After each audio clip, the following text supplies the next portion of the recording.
Et coucou tout le monde. Alors, on se retrouve aujourd'hui, comme je vous avais demandé si ça vous intéressait dans la précédente vidéo, vu que cette semaine, je ne vous fais pas de retour de course. D'ailleurs, je vous tourne la vidéo, on est mardi. Je ne suis pas allée faire les courses, hein, voilà. Donc, il n'y aura pas de retour de course, c'est une certitude.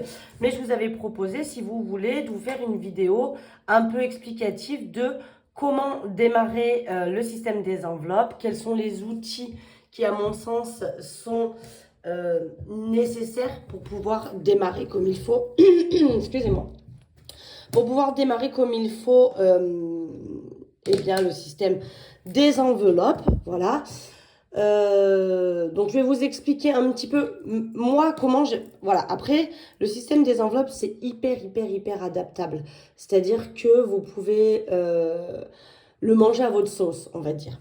D'ailleurs, c'est le principe aussi de toutes les youtubeuses qu'on retrouve sur YouTube, hein, tout simplement, où on vous montre un peu nos systèmes, nos manières de fonctionner, etc.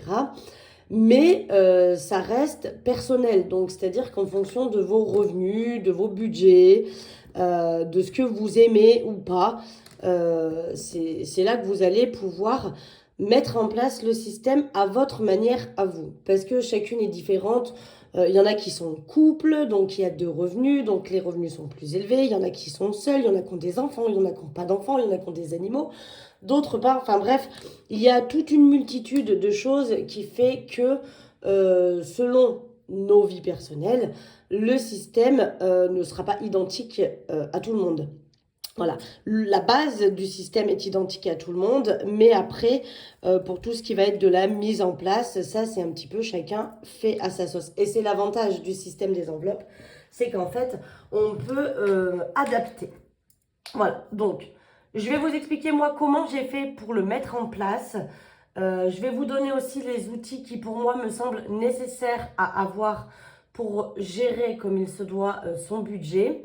Et après, bah voilà, vous aurez plus qu'à essayer de mettre en place de votre côté. Je sais que là on est en fin d'année et que souvent dans les bonnes résolutions de nouvelles années, on a des fois, pour certaines, et certains, l'envie de pouvoir justement gérer son argent, ne pas être en rade l'année prochaine, pouvoir prévoir les dépenses qu'on a à faire, etc.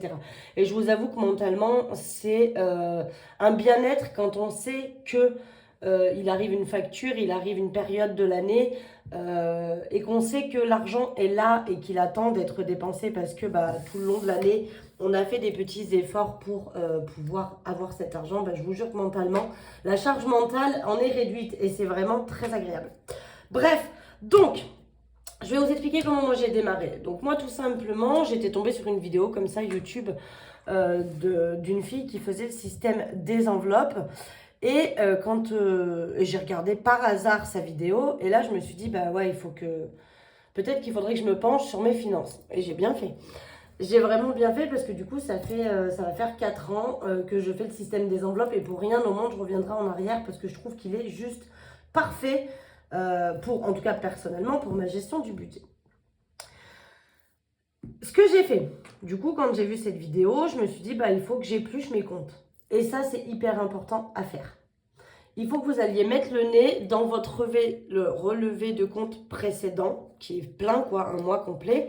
Et alors, à l'époque, moi, on les recevait par papier. Aujourd'hui, c'est tout dématérialisé, donc elles sont normalement sur le téléphone, sur la tablette, sur l'ordi, peu importe où vous allez voir vos relevés bancaires. Mais normalement, vous les avez quand même en dématérialisé, donc vous pouvez les imprimer si vous trouvez ça plus pratique. Mais sinon, sur vos téléphones, etc., sur les applications bancaires, vous les retrouvez. Donc, ce qu'il faut faire, c'est prendre le mois précédent. Il faut prendre un mois complet, du début du 1er jusqu'au 30 ou au 31, peu importe, mais un mois complet. Et vous venez checklister vos dépenses. Ça, c'est hyper important. Pour que vous puissiez catégoriser dans quoi vous dépensez. Parce que pour pouvoir le mettre en place, il va falloir tout simplement, et ça, c'est par exemple un outil que je vous conseille. Alors, pas forcément le budget planeur, hein, bien évidemment. Chacun fait quand même à sa sauce. Mais par contre, une feuille de budget comme ça, que vous pouvez faire à la main, vous n'êtes pas obligé d'avoir une feuille déjà imprimée. Sachez que sur Internet, vous en trouvez des imprimables où vous n'avez plus qu'à les remplir aussi. Donc pas de panique, vous pouvez aller faire une petite recherche sur Internet, vous l'enregistrez sur votre ordi, vous l'imprimez. Voilà. Si vous n'avez pas d'imprimante, encore une fois, tout est adaptable. Vous prenez une feuille, un crayon et ça marche très bien aussi. Mais ça, il vous la faut. Mais pour pouvoir remplir ça, il vous faut déjà au préalable, donc prendre votre dernier relevé bancaire et venir checklister. Pour ça, vous allez du coup lister tout l'argent qui rentre sur votre compte, mais qui est régulier, hein. Voilà, vos salaires, les aides sociales, etc. Tout ce que les pensions alimentaires pour ceux qui en ont, etc. Mais il va falloir lister en catégories. Donc d'abord tout ce qui rentre comme argent tous les mois. Voilà. Tout ce qui sort, mais tout ce qui sort qui est souvent en prélèvement, donc qui est obligatoire, tout ce qui va être l'eau, l'électricité, les crédits, le téléphone, les assurances. Voilà, vous catégorisez. Donc, il faut bien catégoriser vos revenus, vos charges fixes, ce qu'on appelle fixe. Donc, c'est ce qui est vraiment récurrent chaque mois que vous ne pouvez pas déroger. D'accord? Et après, vous commencez à catégoriser ce qui va être du loisir, du shopping, de la nourriture, des achats Internet, du tabac pour celles qui fument. Enfin, celles et ceux, hein, je dis celles parce que vous êtes quand même majoritairement des femmes sur le groupe. Donc, il y a quelques hommes, mais majoritairement vous êtes des femmes, donc je vais tout mettre au féminin, hein. Mais voilà, et vous commencez à catégoriser. D'abord, ça vous permettra de vous rendre compte là où part votre argent. Parce que des fois, quand on ne checkliste pas comme ça, on ne le fait pas en temps normal, on se connecte, on voit qu'il reste des sous, impeccable, on voit qu'il n'y en a plus, alerte rouge, on pose la carte. Bref, souvent, moi je faisais comme ça en tout cas avant. Je me connectais sur ma banque, pépère, il en reste, allez, on continue le mois. Mais je ne savais pas vraiment où il partait mon argent. Et à l'époque, j'étais encore avec le père de mon fils quand j'ai commencé. Et sincèrement, on avait des revenus très confortables. Donc forcément, quand je me connectais, il restait de l'argent, c'était très bien, on continuait le mois. Mais je me suis vite rendu compte en faisant ça que, au vu de nos revenus très confortables, on aurait dû pouvoir mettre de côté bien plus que ce qu'on a mis. C'est là que ça m'a tilté, hein, je vous avoue. Donc, une fois que vous avez enfin, vous n'avez pas blacklisté, mais que vous avez listé, je sais pas si j'ai pas dit blacklisté tout le long. Une fois que je suis désolée, mais aujourd'hui, donc je vous tourne quand même la vidéo parce que autant pour vous que pour moi, ça me fait du bien. Mais là, à l'heure où je vous parle, mon papa est en pleine opération. D'ailleurs, je tenais à vous remercier pour tous les messages de soutien que vous m'avez envoyés sur la précédente vidéo. Vraiment, merci du fond du cœur. Mais là, ça y est, on y est. Donc là, quand je vous tourne la vidéo, je vous la publierai juste après. Comme ça, vous l'aurez tout de suite. Mais quand je vous tourne la vidéo là, à l'heure actuelle, donc quand vous la regarderez aussi probablement, mon papa est sur la table d'opération. Donc on y est, on attend. On croise les doigts fortement. Mais bon, allez, ça va bien se passer. Après, il est quand même un cas particulier. Alors, c'est vrai que les pontages c'est une opération qui est assez courante et qui se fait assez régulièrement. Maintenant, il est quand même un cas un peu particulier, c'est-à-dire que lui, on lui fait 5 pontages. Normalement, le maximum, c'est un quadruple pontage. Lui, on en a 5, donc enfin, toujours plus, mais parce que sinon, c'est pas drôle si c'est trop simple. Voilà. Bref. Pour rajouter dans la sauce, j'ai cassé ma petite vitre là, vous savez, derrière le téléphone pour l'appareil photo. Donc je suis allée la faire changer, mais ça a quand même touché un peu la lentille, donc ça se peut que ce soit un peu flou, vous me direz. Mais c'est pas improbable que la vidéo soit un peu plus floue que d'habitude. Voilà, voilà. Ouais, hein? Voilà, voilà. Bref, donc tout ça pour vous dire que si je fais un peu des gaffes, excusez-moi, mais je suis encore un peu... Je le fais pour vous parce que Enfin, je vous l'ai proposé, attention, non, je le fais pas pour vous. Je le fais principalement pour moi parce que ça m'occupe l'esprit. Mais pour vous aussi parce que du coup, vous aviez été plusieurs à me dire que ça serait intéressant de faire cette vidéo. Donc, c'est chose faite. Voilà, vous l'aurez tout de suite après.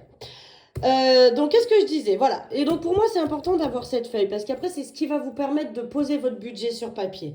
Une fois que vous avez listé toutes vos dépenses, vous regardez ce qui n'est pas forcément nécessaire, s'il y a moyen de faire réduire des assurances, s'il n'y a pas des trucs que vous payez tous les mois qui sont inutiles. Voilà. Après, si vous avez les moyens, vous n'êtes pas obligé de réduire.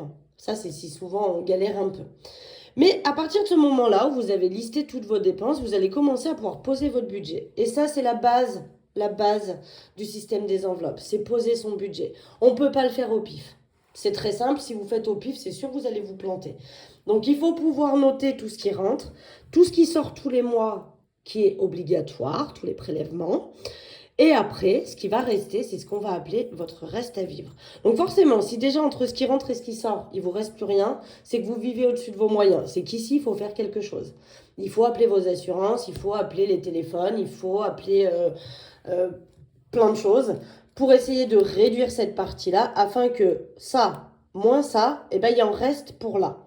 Si ça, moins ça, il reste déjà plus rien, j'ai envie de vous dire, vraiment, il y a un problème quelque part. Soit vous vivez au-dessus de vos moyens, soit il vous faut vraiment réduire certaines catégories ici. Peut-être supprimer des Netflix, des Amazon, des... Enfin voilà, je sais qu'il y en a qui ont plein. Hein. Moi j'ai des copines, elles ont Spotify, Netflix, Amazon, Canal+, truc, bidule, muche. Voilà, moi je me contente de Netflix parce que je le fournis à mes parents aussi. Mais après, à côté de ça, à part mon téléphone portable, j'ai pas Amazon. Je paye pas le truc Amazon. Enfin voilà. À côté de ça, j'ai vraiment réduit tout ce que j'avais là. Parce que là, on en avait plein. Hein. Oh, vous voyez, on avait énormément de petits prélèvements comme ça on s'était abonné à des trucs et on se rend pas compte sur le coup. Mais ça, plus ça, plus ça, plus ça, bah, des fois, ça fait la diff. Donc, une fois que vous avez posé ça, vous avez posé vos revenus, vous avez posé vos, vos charges fixes, normalement, si tout va bien, il vous reste de l'argent. Et c'est ce qu'on appelle votre reste à vivre. Soit il vous en reste pas beaucoup, beaucoup, donc la partie épargne, on n'en parle même pas. Et vous allez pouvoir dispatcher pour ce dont vous avez besoin tous les mois. Ce qui va correspondre à de la nourriture, du tabac, du shopping, du loisir, de l'essence, si vous voulez le mettre dans cette catégorie-là. Moi, l'essence, elle est catégorisée ici parce que pour moi, ça fait partie des charges fixes, dans le sens où il n'y a jamais de mois où je ne mets pas d'essence, hein, ça n'arrive pas. Donc pour moi, ce sont des charges fixes. L'essence. Alors, je mets un montant quand même de départ. C'est pas forcément celui que je vais utiliser, mais je le compte dans mes charges fixes parce qu'il faut à tout prix qu'il soit compté. Je pourrais mettre l'alimentaire d'ailleurs dans les charges fixes parce que ça fait partie des charges obligatoires. Mais après, moi, ça, l'alimentaire et le reste, ça passe en enveloppe parce que je le paye en espèces. Mais voilà, une fois que vous avez déduit ça, il vous reste des sous. Et donc là, maintenant, c'est à vous de catégoriser dans quoi vous souhaitez dépenser ce qui vous reste comme argent. Moi, ce que je vous conseille, pour commencer au tout départ, évitez d'en mettre trop. Mais vraiment, je l'ai fait et c'était une grosse erreur. Évitez d'en mettre trop, parce que plus on en met, moins on peut mettre d'argent dans des enveloppes, forcément, puisque, bah, voilà, des fois, il ne reste pas grand-chose. Donc, plus on met de catégories, plus c'est difficile de les remplir. Et à ce moment-là, on s'y perd, on ne tient pas, on se rend compte qu'il n'y a pas assez d'argent, c'est compliqué, on se sent frustré et on fait quoi? On abandonne. Très clairement. C'est comme pour vos catégories épargne. Moi, je vous conseille au début, mettez-en, allez, 4-5 au maximum. Et après, vous voyez, celle-ci, elle sert à rien, celle-ci, elle est bien, mais il faudrait qu'elle soit couplée avec une autre. Voilà. Après, vous allez, au fur et à mesure des mois, modifier votre façon de faire, modifier vos enveloppes, etc., votre budget. Il va être modifiable. Franchement, moi, je dis qu'il faut au moins 3 mois pour le mettre en place comme il faut. Sur ces 3 mois, c'est là qu'il vous faut persévérer, qu'il vous faut tenir. Parce que si vous tenez les 3 mois, généralement, après, c'est parti. Vous avez le fonctionnement. Et franchement, tous les mois, c'est quasiment la même chose. Pas se mentir, moi mes courses c'est toujours pareil, l'essence c'est toujours pareil, mes revenus à quelque chose près c'est toujours pareil, mes dépenses fixes c'est toujours les mêmes. Donc en fait de mois en mois c'est assez facile après de repartir sur le budget du mois suivant puisqu'il est assez similaire au mois précédent. Voilà. Mais tenez les 3 premiers mois, c'est vraiment les plus importants. Et commencez petit. Ne pas voir en trop grand parce que si on voit en trop grand, si on commence, on dit oh bah j'ai mis 25 enveloppes épargne. Forcément, vous allez mettre 1, 2, 5 euros. Vous allez dire ça monte pas, ça grimpe pas, j'arrive pas à avoir l'efficacité. Ben oui, forcément. Et si vous avez 30 euros à répartir et que vous avez 30 enveloppes à remplir, ben vous allez mettre 1 euro dans chaque enveloppe, ça va pas mettre longtemps. Enfin, vous allez mettre 6 ans avant d'avoir 20 euros dedans, quoi. Enfin, vous voyez ce que je veux dire? Il vaut mieux partir petit et augmenter petit à petit. Moi, ce que j'avais fait, j'avais commencé avec pas beaucoup d'enveloppes au tout départ au niveau de l'épargne et même au niveau du porte-monnaie. J'étais vraiment allée sur les courses, le tabac, moi, parce que je fume. Après, j'avais mis la maison parce que, voilà, je venais d'acheter une maison à l'époque, enfin de faire construire une maison à l'époque, donc il y avait toujours des petites décos à acheter. Et après, j'avais mis les enfants, parce que voilà, j'aimais bien leur acheter des petites babioles. Mais encore une fois, ça reste personnel. Chacun va mettre les catégories qu'il veut. À l'époque, j'avais pas de chat, donc j'avais pas l'enveloppe Marley, par exemple. Voilà. Ça reste personnel, il faut l'adapter à votre style de vie. Comme je vous disais, si vous avez des enfants, des animaux, pas d'enfants, pas d'animaux, des maris, pas de maris, voilà, des parents à charge, pas de parents à charge. Enfin, c'est très complexe. Chaque situation est complètement différente. Mais moi, je vous conseille de commencer peut-être avec trois quatre enveloppes dans le porte-monnaie. Et après, pareil pour les épargnes, quelques enveloppes épargnes. Et après, vous ajustez au fur et à mesure des mois. Moi, les enveloppes que j'ai d'épargne aujourd'hui, c'est absolument pas celles que j'avais au tout départ. Alors, il y en a certaines, si, Noël vacances, par exemple, qui n'ont pas bougé. Mais après, c'était pas du tout ça que j'avais au tout départ. Elles ont bougé, elles ont évolué au fur et à mesure que ma situation évoluait, etc. Donc voilà, ça déjà, c'est le premier truc à faire. Vous listez sur votre dernier relevé bancaire vos charges fixes et vos revenus. Et après, vous listez tout ce que vous avez dépensé. Ça vous donnera une indication. Peut-être que vous allez vous dire, bah ouais, en course, c'est énorme ce que j'ai dépensé le mois dernier. Non, il faut qu'on fasse quelque chose, il faut qu'on fasse attention. Et à ce moment-là, vous réajustez vos budgets. Et vous allez pouvoir les réajuster comme ça plein de fois. Où vous allez dire, bah du coup, dans le cours, j'ai mis trop d'argent. Je vois bien que je dépense pas tout, ça sert à rien que je sorte cet argent pour le mettre dans mon enveloppe course pour pas la dépenser. Donc je vais réduire. Le mois prochain, je mettrai peut-être 10 euros de moins par semaine. Si c'est encore trop, je réduis le mois d'après encore. Si c'est pas assez, je rajoute. Voilà. Vous allez au fur et à mesure dispatcher. Donc pour moi, ça c'est la première étape à faire et qui est ultra, ultra importante. C'est la base du système des enveloppes, c'est de pouvoir poser sur papier votre budget. Moi, je vous conseille, si vous avez des revenus suffisants, donc de lister vos revenus, vos charges fixes, vos enveloppes. Donc là, je vous conseille d'avoir un porte-monnaie. Alors, soit, attention, rien d'obligatoire. Il n'y a rien d'obligatoire dans ce système. Soit vous avez un porte-monnaie vraiment adapté avec eh bien, des enveloppes par catégorie, comme vous voyez régulièrement sur mes vidéos. Soit vous n'avez pas de choses adaptées, vous pouvez mettre l'argent complètement dans un porte-monnaie classique et vous mettre un petit tracker, par exemple, pour savoir dans quoi va l'argent. C'est un peu plus complexe. J'avoue que quand c'est catégorisé dès le départ, c'est plus facile. Maintenant, vous trouvez de quoi faire ce genre de porte-monnaie sur Shein, AliExpress. Ils vendent tout. À vous de les personnaliser. Moi, je vous propose de les vendre déjà personnalisés sur ma boutique parce que je sais qu'il y en a beaucoup qui n'ont pas de machine à étiquette, qui n'ont pas de, voilà, de quoi imprimer, de quoi plastifier. Et donc, je vous le propose sur ma boutique. Mais vous pouvez très bien démarrer avec un porte-monnaie classique. Voilà. Il existe des porte-monnaies style ça. Moi, le premier que j'avais acheté, c'était ça. Alors, c'était un A6, donc il était plus grand. Mais il était comme ça un peu. Il avait une zip aussi. Et il était vendu avec des enveloppes dedans. Alors, c'était des enveloppes en un peu papier cartonné à l'intérieur. Mais il était quand même vendu avec des enveloppes. C'était un système d'anneaux comme ça. Et après, bah, c'était à vous de remplir dedans. Bien évidemment, il n'est pas vendu avec l'argent. Mais voilà, vous trouvez sur les boutiques comme ça en ligne de quoi pouvoir fabriquer ce genre de porte-monnaie. Après, vous pouvez prendre les enveloppes, écrire au feutre dessus. Enfin bref, tout est faisable. Mais voilà, moi ce que je vous conseille déjà, c'est d'avoir cette première feuille. Alors, que vous trouvez sur Internet, je vous l'ai déjà dit, on en trouve facilement qu'on peut imprimer. Que vous fassiez vous-même sur une feuille avec un crayon. Tout est faisable, d'accord? Mais essayez d'avoir un suivi. Par la suite, moi je vous conseille aussi de suivre vos relevés bancaires, de les noter régulièrement, d'aller dessus, de noter pour voir que vous êtes bien à jour. Et des fois, c'est là qu'on tombe sur un truc, dire mais qu'est-ce que c'est que ce truc qui a été prélevé là? Et là, on se renseigne et là, on se rend compte que bon, soit on a été arnaqué, soit ben, c'est un truc qui sert à rien, il faut qu'on l'arrête. Voilà, ça vous permet de savoir où vous en êtes. Notamment aussi quand il y a des prélèvements. Ça vous permet de venir, tac, cocher la case en disant ça c'est fait. Bah, j'avais prévu là par exemple 47, c'était 46,10 €, impeccable. C'est un peu moins que ce que j'avais prévu. Et comme ça, vous faites votre liste, vous listez au fur et à mesure. Pour moi, ces deux feuilles, c'est des basiques.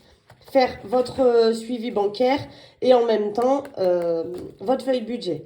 Après, ça, c'est optionnel. C'est si vous souhaitez vider vos enveloppes à la semaine. Vous pouvez les faire au mois. Il n'y a aucune obligation dans le fonctionnement. Moi, je préfère à la semaine parce que si je fais au mois, j'ai tendance à dépenser tout au début du mois et à la fin du mois, du coup, bah, les dernières semaines sont un peu plus difficiles. Donc moi, je remplis à la semaine. Je trouve que c'est plus réaliste pour moi. Je dis bien pour moi. Mais moi, je trouve que c'est plus réaliste et plus pratique pour moi de mettre un petit budget par semaine et du coup de le répartir et de vider et re-remplir pour chaque semaine. Chaque semaine, j'ai le même budget, donc comme ça, il n'y a pas... que si je mets tout, par exemple là, bon, je vous montre le mois de janvier, mais par exemple en janvier, j'avais 320 € de courses, je peux très bien retirer les 320 € et les mettre directement dans mon enveloppe course du porte-monnaie et me dire, ça te fait le mois, tu te débrouilles avec ça. Sauf que le problème, c'est que moi, je me connais et qu'aux premières courses, je vais me lâcher parce que j'ai 320 € dans mon enveloppe. Donc, on est large, allons-y gaiement. Et je vais me retrouver la dernière semaine où il va me rester plus que 20 €. Et là, je vais être embêtée. Parce que bah, je ne vais pas avoir assez que 20 € pour nourrir toute ma famille. Voilà, donc moi, je préfère faire à la semaine. Ça, c'est pareil. Tout ce que je vous montre, vous pouvez le faire sur un cahier avec un crayon. Il n'y a aucune obligation d'avoir ça. Après, voilà. Pour moi aussi, ce que je trouve, c'est que plus on a des outils qui sont jolis, qui sont attrayants, qui donnent envie. Alors après, vous pouvez le faire à la main. Je sais qu'il y en a beaucoup qui font du scrapbooking, là, des trucs comme ça. Et à ce moment-là, bah, vous le mettez à votre sauce et vous faites quelque chose qui vous donne envie de mettre le nez dedans. Mais pour moi, plus... ça, c'est encore personnel. C'est moi. Moi, j'aime quand c'est assorti, j'aime quand c'est coloré. Enfin, pas trop quand même, vous aurez remarqué, mais j'aime quand il y a un peu de la couleur, quand il y a un truc à suivre, etc. Enfin, je trouve que plus c'est attrayant, plus c'est distractif, plus c'est amusant à remplir, plus on a envie de mettre le nez dedans et du coup, plus on suit son budget, bien évidemment. Si c'est maussade, que c'est un truc qui est une corvée, on n'a pas envie de mettre le nez dedans, bah forcément, on va laisser tomber. Donc ça, moi, c'est une feuille que je fais pour le suivi de mes semaines. Et ça, moi, après, j'ai une feuille de gain parce que j'ai toujours un peu des sous qui rentrent. Voilà, et ça c'est mon suivi pour la banque de mon boulot. Et ça c'est ce que mon boulot me doit quand je lui avance des sous. Bon, ça voilà. Mais pour moi, on va dire que les deux feuilles les plus importantes, c'est le suivi bancaire et la feuille de budget. Voilà, une fois que vous avez mis ça en place, bah, généralement, vous pouvez démarrer votre système des enveloppes et c'est parti. Moi, je trouve ça quand même intéressant d'avoir un portefeuille adapté avec des enveloppes, histoire que ce soit bien cadré. Plus ça va être cadré, le système des enveloppes, plus vous allez facilement réussir. Plus c'est le bazar, plus ça part en cacahuète, plus vous vous dites mais où est passé mon argent? Et du coup, bah voilà, c'est là qu'on lâche prise. Le plus important, hein, je vous dis, c'est de tenir les 3 premiers mois. Après, c'est sympa d'avoir des petits outils. Hop, comme j'ai là. Ça, c'est des choses qui sont vraiment pas chères non plus sur les... Moi, je vous les propose parce que je vous propose surtout ça. Vous voyez, l'étiquette. Je vous propose de vous fabriquer les trackers qui vont dedans. Bah, vous voyez, Noël, il reste 20 € qui vont partir. Donc, du coup, Noël, il reste 0. Je vous propose voilà, de vous fabriquer ce genre de tracker. Comme ça, vous n'avez pas besoin de les faire parce que je sais qu'on n'a pas toujours les outils nécessaires, etc. Mais si vous êtes débrouillarde, ça, vous y trouvez pareil hein, sur les sites. Et c'est très facile de pouvoir les remplir vous-même. Il n'y a aucune obligation là-dessus. Mais voilà. Après, moi, je trouve ça bien, donc, du coup, d'avoir des petits outils pour gérer vos épargnes, de bien les catégoriser. Alors, moi, je vous conseille les épargnes, de démarrer avec pas grand-chose. Mettez les principaux, peut-être une enveloppe de secours, au cas où un jour il vous arrive quelque chose, vous avez de l'argent dedans. Une enveloppe vacances, une enveloppe Noël et encore vacances. Bon, si vous n'avez pas d'enfant et que vous ne partez pas forcément, elle n'est pas nécessaire. Mais une enveloppe Noël, par exemple, parce que ça, on sait que c'est des gros budgets. Essayez de privilégier les gros budgets. Moi, je vous conseille. Après, chacun fait comme il veut, bien évidemment. Mais moi, je vous conseille une enveloppe vacances Noël. Pour moi, c'est un peu les basiques. Une enveloppe fonds de secours, histoire de mettre un peu des sous de côté. Demain, il vous arrive un pépin, vous avez un peu de sous quand même pour les dépenser. Une enveloppe santé, parce qu'on sait que le jour où ça vous tombe dessus, ben, des fois, ça ne fait pas rigoler la facture. Donc, une enveloppe santé, voilà. Et éventuellement, si vous avez un véhicule, si vous n'en avez pas, ce n'est pas obligatoire, mais si vous avez un véhicule, une enveloppe voiture, parce qu'on sait que c'est des choses qui ont des frais exorbitants. Voilà ce que je vous conseille pour démarrer. Et après, vous aménagez. Si vous vous rendez compte que vous arrivez bien à les remplir, pas de problème, on en rajoute parce que bah, je veux aussi une pour les anniversaires, je veux aussi une pour les mariages parce que j'ai beaucoup de mariages, je veux aussi une pour bah, les granulés parce que j'ai un poil à granulés. Bref, après vous aménagez. Essayez de commencer avec pas trop, histoire de ne pas vous surcharger. Et comme ça, vous pouvez très simplement pouvoir passer à autre chose. Enfin, plus vous allez mettre dedans, plus vous allez trouver ça satisfaisant aussi de voir vos enveloppes grimper et de dire, bah voilà, ce système, il fonctionne, il fait plaisir, je m'y penche dessus, j'y travaille et du coup, ça fonctionne. Parce que si vous ne mettez pas grand-chose, et là, moi, je me suis fait piéger là-dessus au tout début, j'ai failli abandonner, hein, je vous le dis. J'ai failli abandonner le système, notamment à cause des défis. Donc maintenant, on va venir à cette partie-là. Si vous prenez le parti de faire comme moi et de faire des enveloppes à la semaine. À la fin de chaque semaine, comme vous pouvez voir sous mes vidéos, moi je vide mes semaines et après je viens les placer dans les défis. Alors les défis, c'est vraiment, vraiment, vraiment optionnel. Je pourrais très bien ne pas avoir de défis et à la fin de chaque semaine, vider et avec ce que je vide, remplir mes épargnes. Oui, ça aussi je pourrais le faire. C'est aussi j'y ai même pensé à un moment donné, il n'y a pas si longtemps que ça, à faire ça, à me supprimer complètement les défis et quand je vide mes enveloppes semaines, à venir avec l'argent vidé, compléter, et ben je sais pas, Noël, anniversaire, Marley, vacances, bref, peu importe les épargnes que j'ai à l'intérieur. Donc moi maintenant j'en ai beaucoup parce que j'ai mis en place mon système et c'est ce qu'il me faut et c'est ce qui me convient. Encore une fois, on n'est pas obligé d'en avoir autant, d'accord? C'est vraiment personnel là aussi. C'est vraiment, vraiment, vraiment personnel. C'est pareil, moi j'aime bien me prévoir dans mon budget de départ les sous qui vont dans mes enveloppes épargne. C'est ce que j'appelle me payer en premier. Pour moi, j'aime bien faire ça. Si on n'a pas les finances, on ne le fait pas. Et c'est pas grave. Le but, c'est qu'à la fin du mois, vous finissiez pas à découvert, dans le rouge, etc. Si déjà à la fin du mois, vous finissez comme il faut, vous savez que le mois d'après, ça va être pareil. Vous pouvez peut-être essayer d'économiser 10, 20 euros et vous économisez comme ça au fur et à mesure. C'est pas grave si on peut pas faire tout. On peut pas tout faire dès le départ. Il faut apprendre à marcher avant de pouvoir courir. Hein, voilà. Donc on y va tranquille. Pareil pour les défis. Il n'y a aucune obligation d'avoir des défis. Et là, moi, je me suis fait piéger. C'est que je trouvais les défis super sympas. Et c'est super sympa, c'est ludique. C'est, voilà, on met des sous dedans régulièrement. On a l'impression que ça monte. On a presque une sensation d'être riche. Et c'est ludique. Simplement, moi, au début, j'avais énormément de défis. Si vous regardez mes premières vidéos, vous verrez, j'avais le Monopoly, j'avais le défi 5 euros, j'en avais plein, le défi des centimes, le défi 1 euro, le défi 2 euros, le défi... Enfin bref, j'en avais 2 tonnes. J'en avais peut-être, je vais dire, entre 5 et 10. C'est beaucoup trop. Sincèrement, c'est beaucoup trop. Parce que du coup, à avoir trop de défis, on ne peut pas les remplir chaque semaine convenablement. Et là, c'est pareil, on déprime. On se dit, voilà, je m'embête à économiser. Enfin, je m'embête. Je me restreins, je fais attention, je fais en sorte qu'il me reste de l'argent à la fin de la semaine. Et au final, quand je remplis mes défis, ça ne monte pas. Oh, Mimi! Tu veux venir dire bonjour? Regardez un peu moi cette Mimi. Vous voulez voir la Mimi? Tu peux dire bonjour, fais voir ton tête. Fais voir ton tête là. Oh, regardez comment il est beau, ce Mimi. Ah, je me mange. Ah, je me mange. Oh là là, je me mange, toi. Toi, je me mange, hein. T'es en mode attaque. Allez, descends. C'est peu l'heure. Après, tu vas cliquer partout. Voilà. Donc, les défis, si vous souhaitez les faire, il n'y a pas de souci, c'est faisable. Alors, c'est bien si vous faites à la semaine, si vous faites au mois.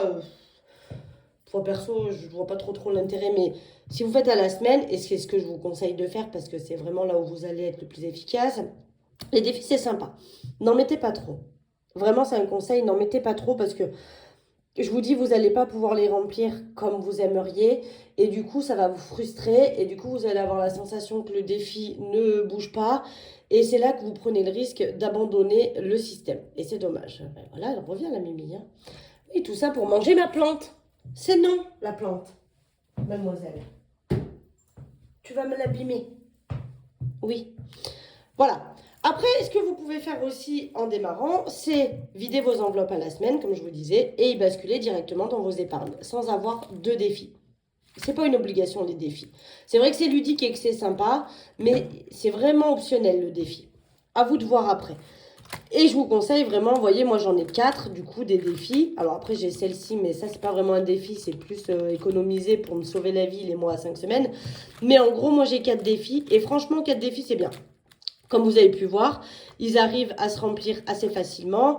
Je les finis assez facilement aussi, ça fait plaisir. Mais qu'est-ce que tu fais, toi?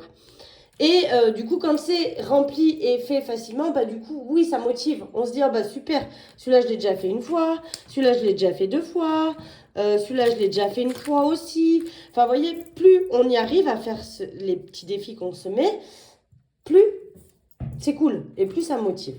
Donc voilà, les défis, je vous le dis, ça reste optionnel et vous n'êtes pas obligé. Après, c'est pareil, vous avez, là, moi, j'ai toutes mes enveloppes par semaine. Le tout, vraiment le tout, c'est d'être organisé. Vous n'êtes pas obligé d'avoir ça. Il n'y a rien d'obligatoire dans le système des enveloppes. Vous pouvez prendre une enveloppe postale, mettre tous les sous dedans. Vous avez, vous, noté sur un papier combien il vous faut en courses, combien il vous faut bah là, en tabac, en divers, en loisirs. Voilà, moi, j'ai 4 enveloppes que je vide à la semaine. Bah, si vous me suivez, vous le savez, hein. Mais voilà. C'est vrai que quand c'est bien organisé, quand c'est bien programmé, quand tout est bien rangé, quand tout est bien trié, eh ben on s'y retrouve, on s'en sort et quand on met le nez dedans, ben on n'est pas perdu. Si c'est un peu brouillon, si c'est un peu par-ci, par-là, ouais bah là je mets 20, ouais bah là je mets 30, ou bah là je sais pas j'invente, je mets 40. Bref, non, il faut que ce soit carré. Le budget c'est carré. C'est moi dans ma vie je suis pas hyper carré. J'aime laisser place à l'innovation, à ce que mon cerveau me dit de faire. Je ne suis pas forcément hyper carrée dans ma vie. J'aime bien quand tout est rangé, tout est en ordre, tout est bien à sa place, c'est vrai. Mais sinon, pour le reste de ma vie, je ne sais pas ce que je fais demain et en fonction de ce qui me sera proposé, je ferai demain. Il y en a qui n'aiment pas ça, il y en a qui aiment programmer, savoir ce qu'il y a à faire et surtout ne pas déroger à ce qu'on avait programmé. Moi, je ne suis pas comme ça, mais par contre, pour mon budget, je le suis. Ce que j'avais programmé, je reste à ce que j'ai programmé. Et c'est hyper important. La régularité, hein, ça va être la clé de votre succès au niveau des enveloppes. Voilà. Mais encore une fois, rien de tout ça n'est important. Vous pouvez très bien le faire en mode minimaliste. Voilà. Moi, j'aime que ce soit joli, coloré, que ça donne envie de mettre le nez dedans parce que je suis comme ça. Et quand ça me plaît, quand je trouve ça joli, eh bien, j'ai envie de faire. Si c'est moche et que ça me plaît pas, j'ai pas envie de mettre le nez dedans, ça me plaît pas, j'ai pas envie d'y aller, j'ai pas envie de regarder, j'ai pas envie de savoir. Bien sûr, il vous faudra aussi une calculette. Pareil. Je la trouve très jolie, donc j'ai envie de calculer. Je plaisante, ça, bien sûr, c'est optionnel. Bon, non, c'est pas optionnel, une calculette, c'est pas important, mais vous pouvez le faire avec votre téléphone, vous pouvez le faire avec votre tête, si vous êtes très bon en mathématiques. Mais, enfin, en mathématiques, en addition, oui, en soustraction, ça devrait le faire. Mais voilà, tout est optionnel, en fait, au niveau du système des enveloppes. Ce qu'il faut vraiment, c'est de la rigueur et de la mise en place du système.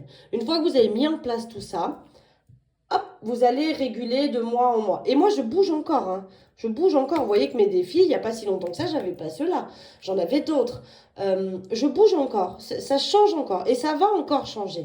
Parce que mes besoins vont évoluer, parce que mes finances vont évoluer en plus ou en moins, peu importe. Mais mes finances vont évoluer parce que, voilà, parce que la vie est faite que à des moments, eh ben, elle est comme ça, puis à d'autres, elle est autrement. Et on s'adapte. Voilà. Donc, mon système, il va s'adapter au fur et à mesure de ma vie. Mais par contre, vraiment, pour moi, pour démarrer, allez, je vous fais une liste vraiment globale. Pour moi, il vous faut la feuille budget, suivre votre compte bancaire. Hyper important, ça. Ces deux choses, c'est la base du système des enveloppes. La feuille budget qu'il vous faut calculer, prévoir pour le mois suivant. Moi, en général, là d'ailleurs, vous voyez, bah, on est quoi? On est le 17. Je vais prévoir, commencer à calculer mon budget pour le mois de janvier. Vous allez voir, il n'est pas terrible. Mais bon, c'est pas grave, c'est la vie. Vous voyez, c'est les aléas de la vie. Et ben, il y aura moins de sous dans les épargnes. Et ben, il y aura... Voilà, on va faire en fonction, on va faire avec. C'est pas grave. On s'adapte. On s'adapte, il n'y a pas de souci. Mais il va falloir adapter. Du coup, mon mois de janvier, il va être pas terrible. Il va être compliqué, je le sais déjà, parce que je sais que financièrement, il va être un petit peu sévère. Ben, c'est pas grave, on va s'adapter, on va faire les choses en fonction. Ça va aller. ça va marcher quand même. Parce que je sais que j'ai une rigueur, parce que je sais que si je ne peux pas mettre dans mes épargnes, eh ben je ne mets pas. Moi, l'essentiel, c'est de pouvoir démarrer mon mois, pouvoir faire mes courses, pouvoir acheter ce que j'ai envie d'acheter, mine de rien, sans être complètement dépensière, mais pouvoir acheter ce que j'ai prévu d'acheter, et à la fin du mois, de ne pas me retrouver en banqueroute. Voilà. Pour moi, c'est la base de ça. La base, c'est de démarrer le mois et de le finir avec un compte dans le positif. Alors, dans le positif, qu'il reste 2 euros ou qu'il reste 200 euros, peu importe, le tout, c'est qu'il soit positif. À partir de ce moment-là, c'est que j'ai réussi mon challenge du mois. Pour moi, c'est ça, le système des enveloppes. En plus, quand on arrive à épargner, ça c'est top, parce que là, par exemple, on est aux fêtes de Noël, tout le monde est « Oh là là, j'ai plus de sous, j'ai tout dépensé dans les cadeaux. » Et ben moi, non. Puisque du coup, mon enveloppe Noël, je l'ai prévue, programmée tout le long de l'année, j'ai mis des sous dedans, j'ai fait en fonction, et du coup, arrivé au moment d'acheter les cadeaux, eh bien, ça ne ponctionne pas sur mon compte bancaire. Donc, mon mois, il reste identique à tous les autres. J'ai pas eu plus de dépenses que prévu, dans le sens où les dépenses, elles étaient déjà programmées. Et c'est ça. Le système des enveloppes, c'est de pouvoir gérer son mois, mais en même temps, gérer son année et prévoir toutes les dépenses qu'on va avoir au fur et à mesure du temps. Voilà, voilà. Alors, je ne sais pas si j'ai été très claire. Je pense que si. Je pense que c'était clair. Si ça ne l'est pas, vous n'hésitez pas à me mettre un petit commentaire sous la vidéo, bien évidemment. Je répondrai si la réponse n'est pas dans la vidéo, bien sûr. Et puis là, bon, je vous dis, aujourd'hui, c'est une journée un petit peu compliquée. Mais sachez quand même qu'à partir du moment où je vous mets un pouce et un petit cœur sur votre commentaire, c'est que je l'ai lu. Voilà, c'est que je l'ai lu. Et que voilà, après vous êtes quand même souvent nombreuses à commenter. Je peux pas toujours répondre à tous les commentaires. Quand je vois qu'il y a une question et que ça nécessite une réponse. Alors attention, des fois je passe au travers de certains commentaires, hein. Donc n'hésitez pas à me relancer, hein. Des fois je passe au travers. Il y en a que je sais pas, mon téléphone ne m'indique pas. Donc, c'est pas improbable qu'à un moment donné, vous me posiez une question et que je n'ai pas vu le commentaire. D'ailleurs, s'il n'y a pas de cœur et pas de pouce, c'est que je ne l'ai pas vu, hein. Voilà. Voilà pour ça. Qu'est-ce que je voulais dire? Donc, voilà. Je pense que je vous ai donné les bases pour démarrer. Vous pouvez démarrer soit avec des outils, et je trouve que sincèrement, c'est ce qui est le plus sympa parce que du coup, comme je vous disais, on a envie de mettre le nez dedans. Soit vous démarrez avec du basique, un cahier, un crayon, des enveloppes postales, ça marche très bien aussi. Moi, j'ai démarré comme ça, avec des enveloppes postales. Et un crayon, un papier, j'avais acheté un petit bullet de journal là chez Action. Et je m'étais amusée, moi, au début, parce que j'aimais bien. Après, ça me prenait trop de temps, donc j'ai arrêté. Mais pour celles qui adorent et que c'est un petit passe-temps, je m'étais amusée à faire un petit bullet de journal pour faire un budget planner, quoi, en gros, hein. Mais avec des feutres, des crayons, des stickers, des petits rouleaux de scotch, là, décorés. Enfin bref, je m'étais amusée à faire ça. Je l'ai plus sous le coude. Dans une précédente vidéo où je vous avais déjà expliqué, je le refais de temps en temps parce que je trouve que c'est important de redire comment installer ça parce que il y a toujours des nouveaux et il y en a qui démarrent vraiment. Donc, je trouve que c'est sympa de savoir comment moi j'ai fait pour le mettre en place. Après, comme je vous dis, c'est très personnel, hein, chacun fait comme il veut. Mais j'ai démarré avec un cahier, voilà, et puis des enveloppes postales. Et ça faisait très très bien le taf. Personnellement, j'aime quand c'est assorti, décoré, bien rangé, tout trié, etc. Donc c'est vrai que j'aime mieux ça que les enveloppes postales, mais j'ai pas eu ça dès le premier jour où j'ai commencé, quoi. Voilà, voilà. Allez, bah sur ce, moi, je vais vous laisser. Je vous publie tout de suite la vidéo. Là, je vous l'ai tournée, on est mardi, je ne sais même pas quelle heure il est 11h47. Donc je vous la publie tout de suite là après, donc vous l'aurez cet après-midi. Et puis en attendant, eh ben, moi je vous fais des gros bisous. Et puis je vous dis à vendredi pour qu'on fasse le bilan. C'est quoi, la semaine 2? La semaine 3? La semaine 3 du mois de décembre. Bien sûr, on a déjà fait 2 semaines. La semaine 3 du mois de décembre. Voilà, voilà. Allez, bisous, bisous.